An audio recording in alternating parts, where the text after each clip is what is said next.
zil leveza lam katul pia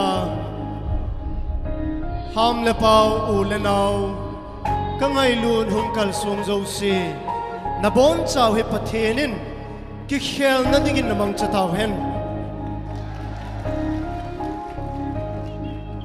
Lamtinthang mukhalo ho zo si Lamtinthang chu si mi te he buve a hi wangin Lamtinthang en ka ngai lu na chilaya umen ka to ding hi chilaya ume ka ngai lu na chilaya umen ka to ding wang chilaya ume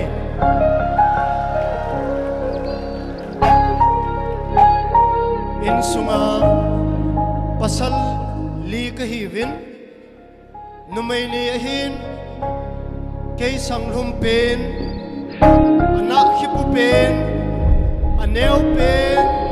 anu noy tui chep khalo pen hawai khai tabang hawai khai hotuya tui pathenin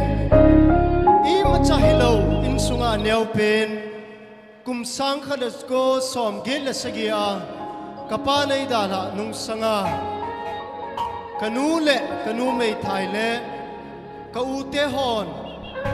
kol bunoi puwa bal but puwa hin sin do wa le kha hin sim sa wa dunia hi chi taw na ho hi chi gen thei na ho chu namasungu wa ka din thei jin kain sung mi te kanu kapa kapi kapu hin ngai lu theja hin pe chi na dam na hin pe pathin thang wa kinin midang dangay ngay lu tampiumin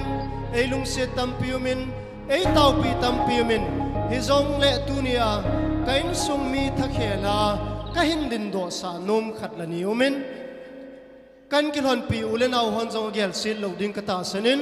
je chun kapin pi mong mong la kapin pi zan hungam wang ka hepun tunia hi kapon chawa kapin pi ho si si hi ka hungo hin la pasal hi pasal ho zo se ka hungwin kabon chawin chalai ka hung ding do zo povin zong la tunia ka pen pila hung pen pen ka u hoilanga potta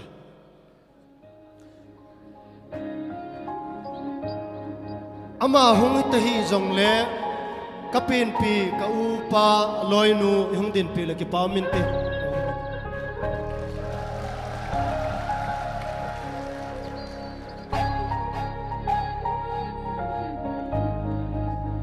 nei ngai lu be sevin kati ki thing doi nei lung set be sevin kalung sung homin e chun thil dang dang kahin sei masangin Youth for Change 2000 kum sang ni le kum ko langa kum gup langa pana Youth for Change tia kahung kimin vo na ihin se masangwa pana inam sunga igam sunga thilahung lung ding ho Delhi University hi hanlang JNU hi hanlang Jamia hi hanlang Shillong mun hi hanlang Guwahati mun hi hanlang Mumbai mun hi zongle lunggel ngai to niki za ho la tunia Youth for Change tia kum sang ni le som lenga muna khule Bethel prayer mang muna hin tung do le pathin ko ma nithum hung ta wa hin phut do ho le tunia Youth for Change ideology le chepi din pi hin lam kai ho zo se tunia minu mi pa pi le pu ulenau khang tha ka chan khom pi chuta ting le cha te nau te hom zo se masanga ka hin din do sa nomin am ho zo se hi khat ve hung din pi le ki pa min te lam kai ho Youth for Change member ho zo se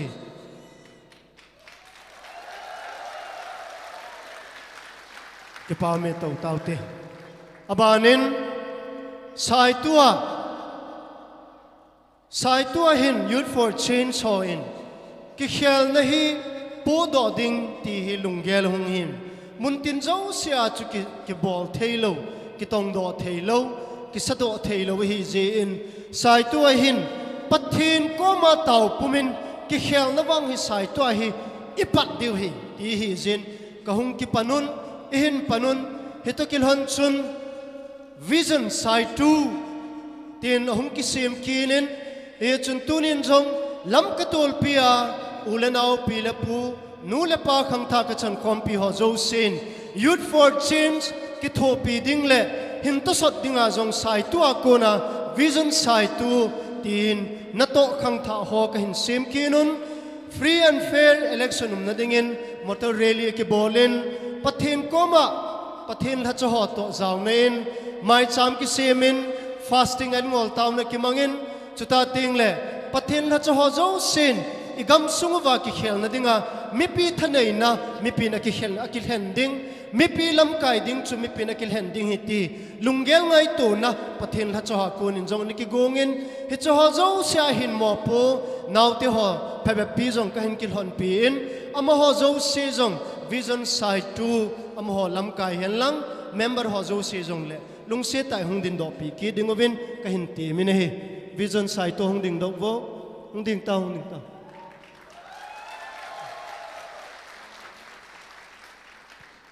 hilanga hi ichan sa lo wai tai ingai lu naw ji achun ulenau ho zo se to na ding din na ding ot jiwa mi lam kai dom khatlani hung ding do hin mo chung ki pa thu kan sejin achai na lam ting le ki pa thu ka hin sei ki ding hin lai jin ka ki pa le jingin ta sa zong thagawa zong e ho lai zu pathinin Pathebu pivin tunia Dr.Lamtinthang Haokip tilkhau nale mai cham sempi na ahin gonga chu Dr.Lamtinthang Haokip fans and supporter CC pool no ho zo se jong lung se ta khat ve ne hun din pi divin ka hin ti min he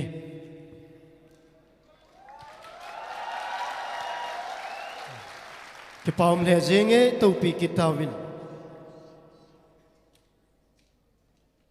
Lamtinthangin politics a ball he kum nga dingin a ball pun Lamtinthangin politics a ball he sai tu kendra ding sen a ball pui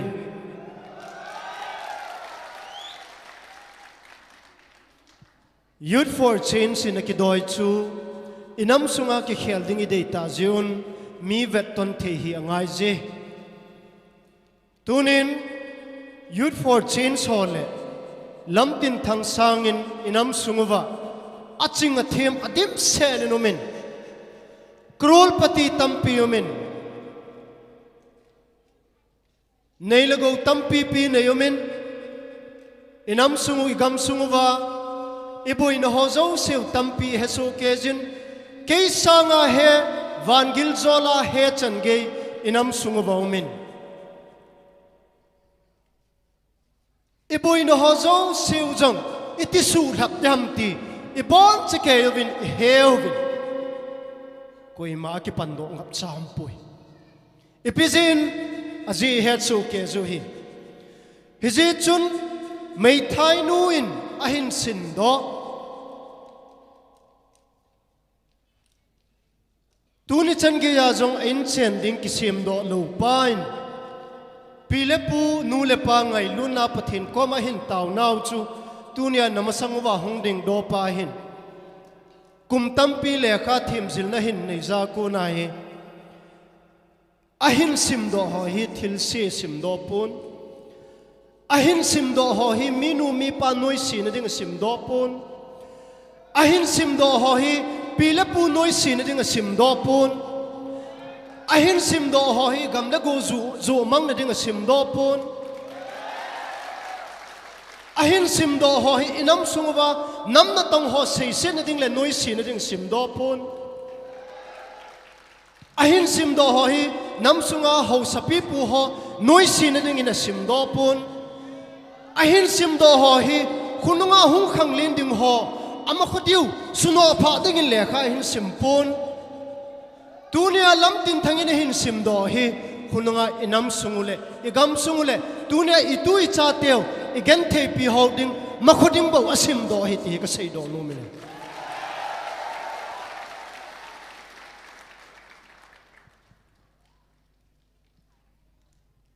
kum sang ni le som ni a electoral politics in bolu chu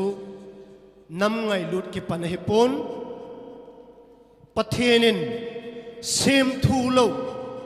lam thu lo Haokip hon jong atil do jong hello kip gen hon jong atil do jong hello tha do hon jong atil do jong hello pai te hon jong atil do jong hello vai phe hon jong til do jong hello mar hon jong atil do jong hello chong loi hang singin atil do jong hello gui te dong ngalin atil do jong hello sim te pai ten jong til do jong hello kharam vai phe atil do jong hello zovin jong atil do jong hello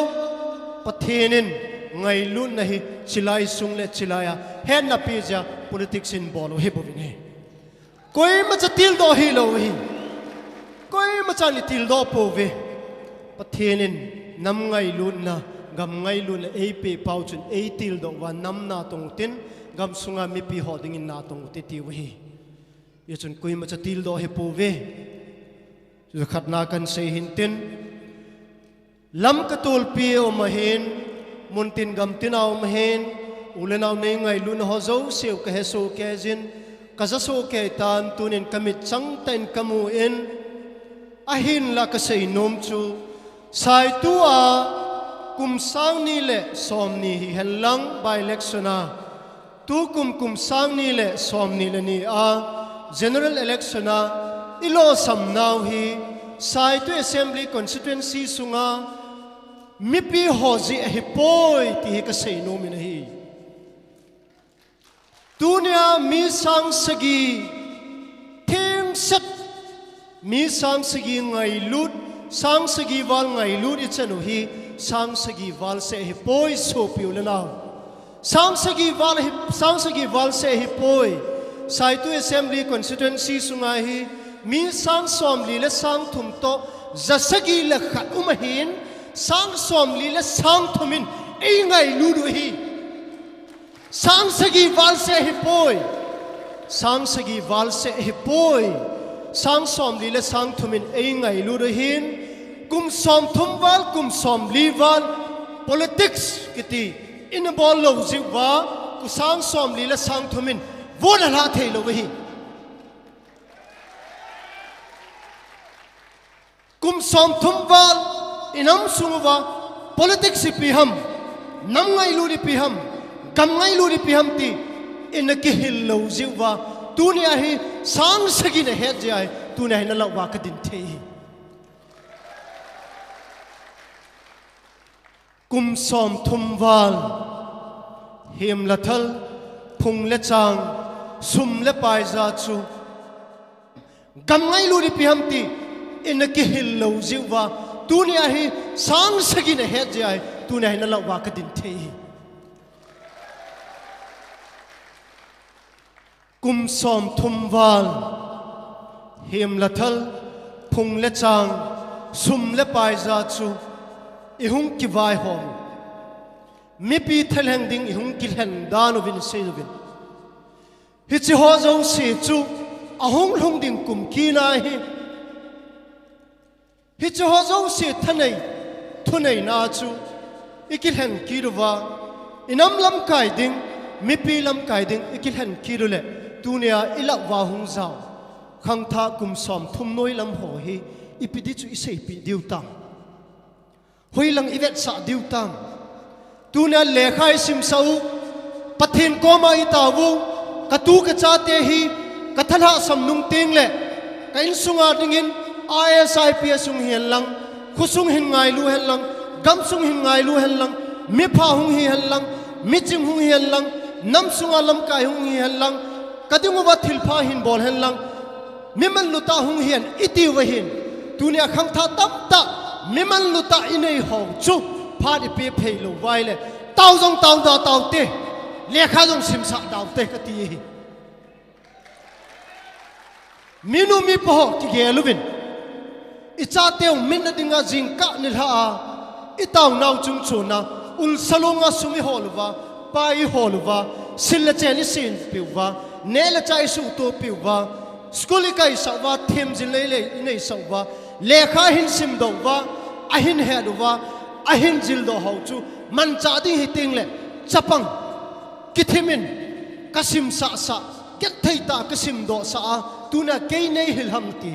nang ho anasim lo chu azil na diwa som na podo wang chu na heaven azil do pau man cha ding pa chu namang cha thei pu vekati mang cha taw te kati iman cha diwa hi iman cha lo diwa hi le isum sulu no jong kum som segi sulu ri tin itaw naw jong jingka ni lain khikang living taw jong leo hen iman cha thei lo wa itui cha teo lekha sim sa ho pathin thua dinga itaw pi ho Sunday school a isol ho hi man cha mo mai le nang ho za la hi kumizan ham khat mino za ikun diwiti minu mi pan het diwi minu mi pan tunia cha te dinga ithisan imil khi sumle pai unsa ilon sa pau hi I cha teo itu tewin lekha hin sim ho pathin thua hin jil do ho hi iman cha pharo hitai tua to iman cha lu vai le iti teng iman cha diu ham government services se sei hibin kinwang lol hin sangin miman lu ka de je miman lu miman tam ka de hi lol hin ja inam piu ki khel dile IS IPS is nei taw wa inam sunga manipura IPS MPS tam nei pente hi uchula IS ong tam ta nei uchula MCS ong tam ta nei uchula lol hin ja ki khel di le so na minunga iki khai lo diu mi malami zot diu hitai kinwang lol hin na sangin miman tam in sunga jong miman tam nam sunga jong miman tam thang sunga jong miman tam man cha thei mi ka te je kin mi lol hin mi ka te poi kin man cha thei mi ka te je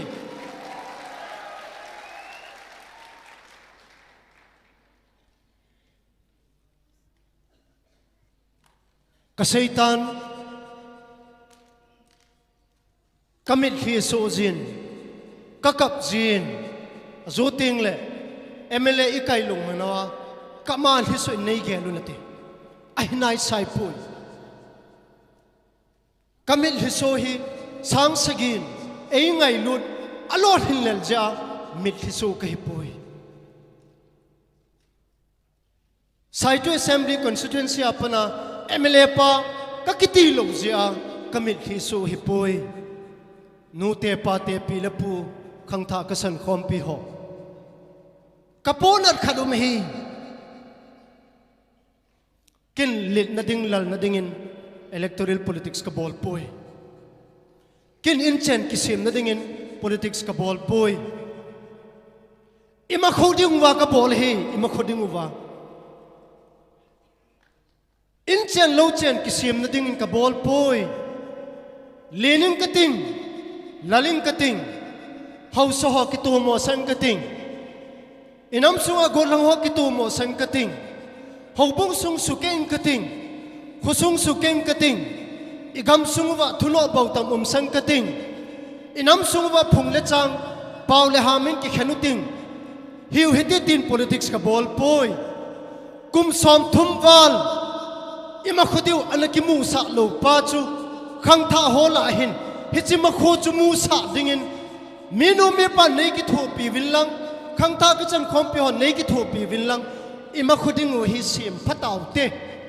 ima khuding hi thupa lapha ki hil taw te ima khuding hi thuda ki hil taw te ima khuding hi thupa ki hil taw te ima khuding hi sim phataw te ka ti hi aje chu wa noi le sit khang to tan anachi sanga tunia hi huila gu jong tam ta hung kinung ding hi gupi hung zuding hi ke hung khiding hi lim hung ke hot ding hi tunia sanga van hung thim ding hi tunia sanga khu jong hung wa ding hi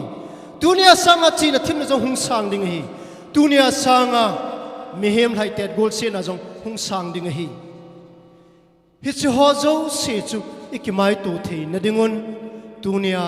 khang tha ho ma khuding hi sim tauti tunin sanadang kain in sung zempa hitin sanadang kain ki zempa zong lehen ilei to la min e atha thei le ilei to lamin thu nei thei le inam khan khu inam din mun inamin idelu gam idelu hi hoilai ta chu idel diu ha hausa iki chat sauwa minu mi pa iki chat sauwa pile pulung sin nei thei lowa khang tha ho lung sin nei thei lowa itil kho thei lowa election sile ki tha ki mani boluwa ki gi nei boluwa sumle pa ai bol tingule hi chi chun inam sungwa khang tha ho hi thilpa hin jil do mang nan te tiu ham azil do lo hil ding hi pungle chang i boluvin hang khar ki kom to thei pon u cha ki ka zong ki kom to thei povin hi chi ho ta bang chu ham inam ngai lut naw tunin mi tam tain min ai su gan thei tingule ilungu hangin ithisanu phulin mini su sevin lampi su sevin hoilang langa mi to ki daluvin thalikabuvin mi to ki nawin hi chi chu nam ngai lut hilawa hi nam ngai lut chu lung themam talowi chu nam ngai lut chu ho ngai lut hi koi machan lung themang lam ngai lut ta lo hi tu hai chi kite na head kite na hu kite na tan koi machan thal le hem dama nam ngai lut kite na hi ta poi il ho nam ngai lut ding hi il ho nam ngai lut phare il ho gam sung ngai lut phare lampi sim ding hi kum som thum som li nam na hin tongwin wang se dum ka kisain i chan giza nam na tong hon hoila ei hut diu ham wang ama hon hen tin ken ban sei pung ka ti tu ni ama khwa ai sei diu pen hin chi ka sei no me nei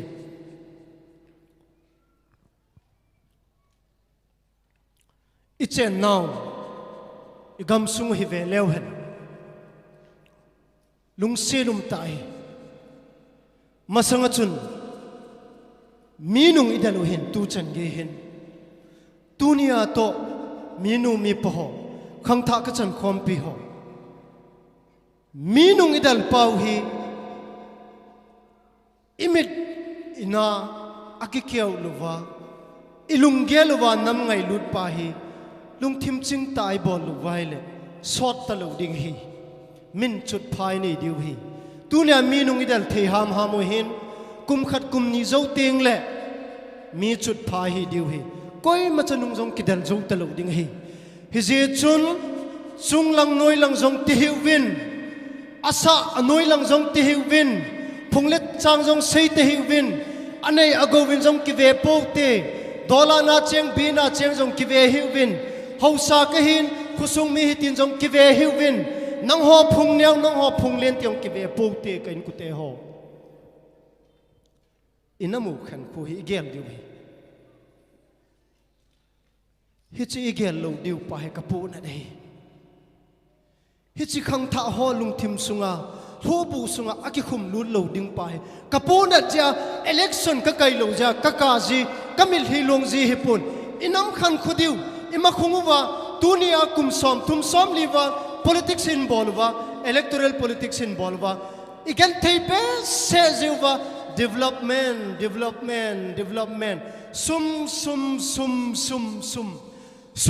sum iti jiwa igam sunga in chikhat jong igam man jong kine thei talo igam sunga minu mi pan anche lo hin aki hol na jong ki hol thei talo ding din mun igam sunga thingi ki tu jong ki tan thei nong na ding phat hung ding ipui pa khanga pana kagam lei se patheni nei pe kagam lei se ri tivin ichen na jong min government dan pe noiza til choma eila pi ki godwa kagam sunga hi iti wangwa ilei to la thing phung khat phu na dinga jong permission chikila ta ding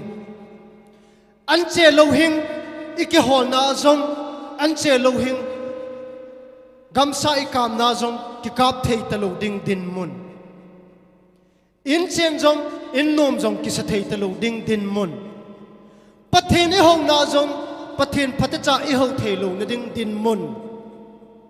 khu le veng i sem na wa ho sa i sem na wa jong ho sa pi le pun jong a hi ding dol ta vai hop thei na ta lo ding din mun ki ngai lu na thei ta na lo ding din mun hi cha ho zo si chu hi ta bang din mun hi hun jong il hun panu hi tan tunia to ichi ki lo vai le khunung ting le to hi minung i dalu hin minung dal ta lo dinga min chut phai ni di hi tai ize di visa hon dollar na ki sein in building thupi ta ta dingovin e ho wang akika la bilhanoi zai chengovin nung selum tain mei ti win mei hui thovin aha sabe se jingin je chun kain sum mi te ho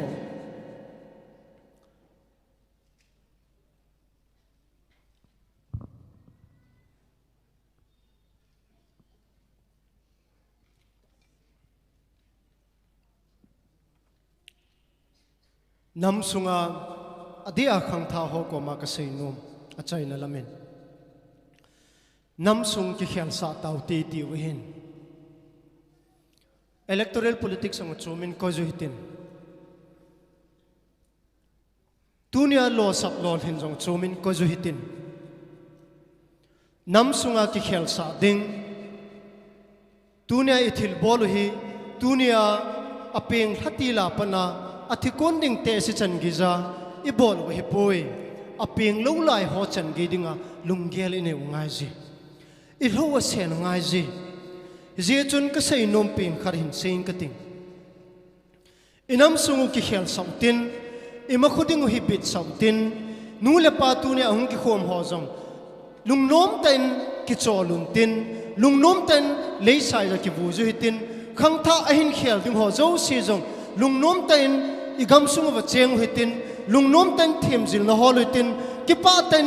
pathin ho hitin ki pa ten chi na thim na hol hitin ki pa ten lung mong ten in chen lo chen se mu hitin sum le pai hol te ti wai le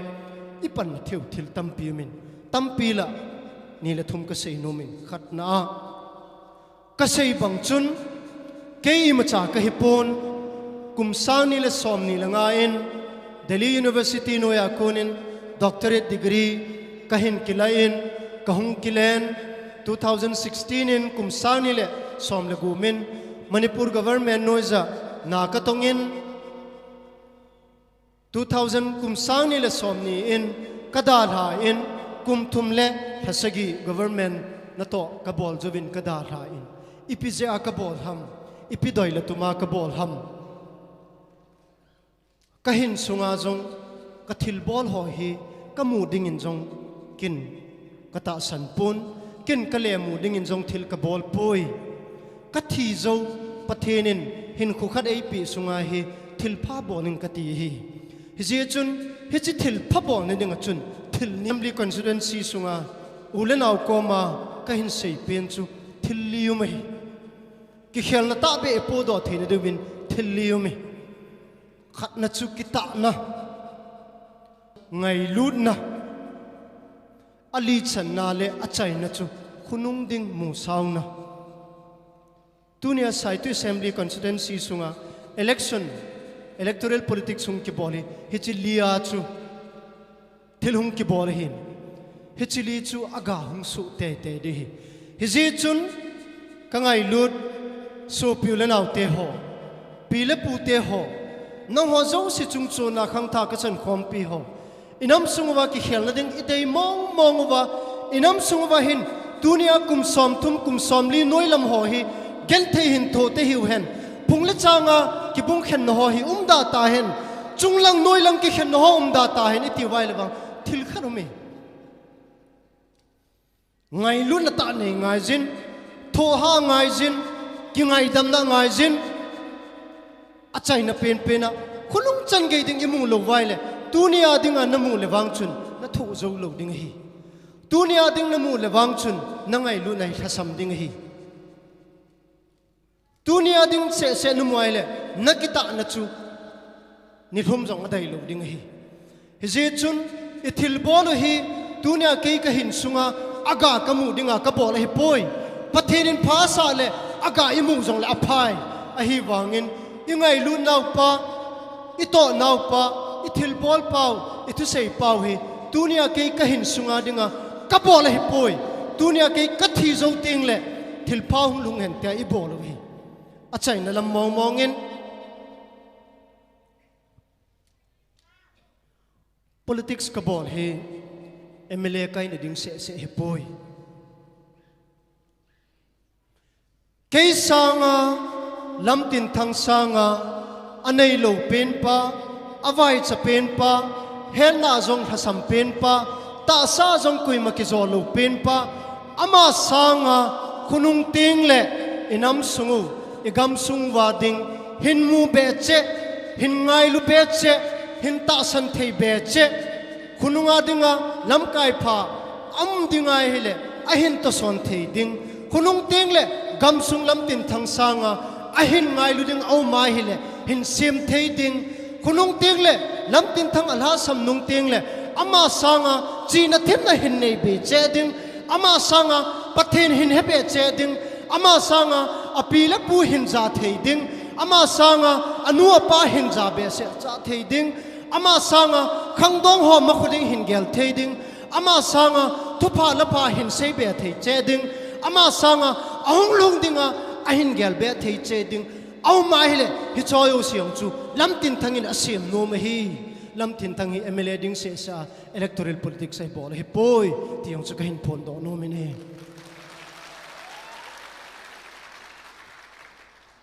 ji chun nei ngai lu naw ki dangin nei lung sin naw ki dangin tunia nung ho zo se hi pathenin hin khukhat ei pe hin khukhat ei pe sungwa thil phabol na dinga bo hin khu ki phal do ka hin kathisan vat khat lai sia igam sungule khang tha ho ima khu wa dinga hi kathisan vat khat lai sia ka to ding ka sei ding ka thi ka lai cha chen ge ya inam sung wa ding igam sung wa ding ati tia apeng lo lai ho chen ge dinga khang tha dinga ka hin khu hi ka pi do de ti ka sei no mi ne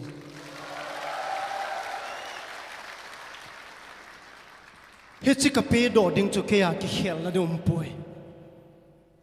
hichi ka pe do pa chu no ho zo se a ku na hi tha ha na hum ding he bu hichi ka pe do ko na no ho zo se hi han san na hum ding hi tu ne ka sei do ho zo se nang ho ja ka sei do the nang ho ja ka ngam hi nang ho ja ka hung din do the nang ho ja khulung ting zo le nai to di hi tu na ne ngai lun ho zo si pathenin thili za kai aum sa lamang the om lo lai koi the pathenin no ho zo si namuwa na het so ke zo nalung thimau mu na gelu